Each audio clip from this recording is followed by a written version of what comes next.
फैसल चौधरी साहब, अगर ये 63A का फैसला नून लीग पीपल्स पार्टी के हक में आ जाता है और पाकिस्तान तरीके इंसाफ की जितनी भी रिजर्वेशन हैं उसके बरखिलाफ आता है, तो कहीं खुदा न खास्ता आप कोई ज़मीर की आवाज़, बेज़मीरी, इसके ताने, इसके इल्ज़ामात पाकिस्तान तरीके इंसाफ जिस पार्टी से आपका ताल्लुक भी है, क्या उनकी तरफ से तो नहीं बेंच पे या चीफ जस्टिस साहब पे लगने शुरू हो जाएंगे? देखिए, चीफ जस्टिस साहब की इंटेंशन जो है वो बड़ी इल है और वो पॉलिटिकली मोटिवेटेड है। इसमें आज आपने बिलावल के तकरीर का जिक्र ये बहुत किया, बड़ा लेकिन इल्जाम जो लगा रहे हैं तकरीर फैसल चौधरी साहब आप सदर चीफ जस्टिस पे। सदर बलोचिस्तान हाईकोर्ट बार ने जो की है, allow me to speak, I am on Skype, तो आप बोलेंगे तो मेरी आवाज कट जाएगी। तो जो बलोचिस्तान बार के हमारे सदर हरिवाह साहब ने, उन्होंने जो तकरीर की है वो बिलावल साहब की तकरीर से बहुत सुपीरियर थी और बिलावल साहब को फिर वो तकरीर करनी पड़ी। जो इल फेट होती है, देखिए जो जिस पार्लियामेंट के पॉलिटिकल, इस पार्लियामेंट का जो सबसे बड़ा मसला ये है कि इसके पास पॉलिटिकल लेजिटिमेसी का क्राइसिस है। और जो इस पे इल्जाम जो है ये महमूद खान अचकजई, फजल रहमान साहब और तहरीक इंसाफ के अलावा इन्होंने भी इलेक्शन को ऑक्शन कहा है और ये दोनों बड़े संजीदा सियासत है और उनको आपसे इनकी सियासत से खिलाफ किया जा सकता है। बट ये वो मामला थे जिनके ऊपर ये बातें की जा रही है। दूसरी बात ये है कि जो चीफ जस्टिस हैं वो ऑन हिज वे आउट। ये अली मेरा भाई है, मेरे जनरल सेक्रेटरी भी है, हमारा लीडर भी है, but they are also on their way out. ये 31 को या 18 को हमारे नए इलेक्शन होने जा रहे हैं, एक नई बार एसोसिएशन आएगी।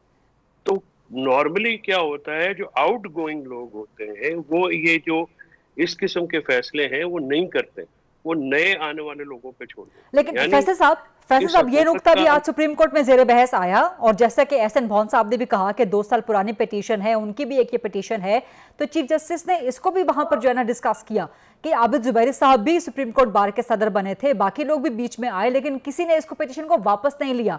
तो ये सियासत से बालातर है।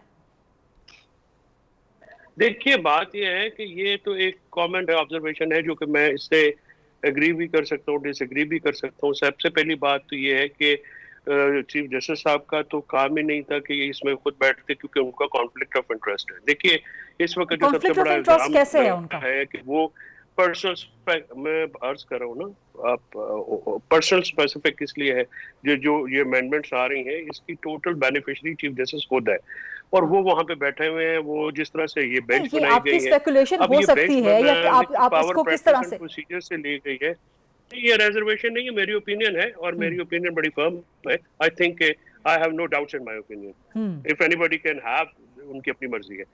जो तो प्रैक्टिस एंड आप ये भी प्रोसीजर कहना का चाह रहे जो थे कि नई लॉ है, सुप्रीम कोर्ट बार के जो भी ऑफिस बेयरर्स आएंगे परहैप्स इस पिटीशन को वापस ले लें, इससे विड्रॉ कर लें, वो इसकी बैक डिसाइड से? करें। अगर वो इस पे नहीं आते तो आउट गोइंग तो कभी भी नहीं करते ना, ये एक सेटल्ड प्रिंसिपल। अब मैं ये कह रहा हूँ कि जब चीफ फैसल भाई, जस्टिस साहब बात का यह है कि कॉन्फ्लिक्ट ऑफ इंटरेस्ट है और वो एक्सटेंशन के मुतमनी है और वो आर्टिकल 63A की चाहे वो सही भी इंटरप्रिटेशन करेंगे, तो इसके जो देखिए, कोई भी जो सुप्रीम कोर्ट का ये इस किस्म का जो ऑर्डर आता है, अगर कोई ये समझता है कि पॉलिटिकल इसके फैक्ट्स नहीं होते हैं या इसके पॉलिटिकली, ये कॉन्स्टिट्यूशन जो है वो भी एसेंशियली एक पॉलिटिकल डॉक्यूमेंट है कि ठीक उसमें जो है वो ये नहीं होगा, ठीक। तो ये तो आई थिंक वो मुनीर मलिक साहब भी ये कहते हैं कि वो तो फिर किसी और दुनिया में रहता है। आपका लास्ट कमेंट। देखिए, पहली बात तो ये है कि जैसे मैंने पहले कहा कि जो नॉर्मल हालात में ये होता है कि जो आउट गोइंग चीफ जस्टिस होते हैं वो महीना पहले वो अपना ऑफिस में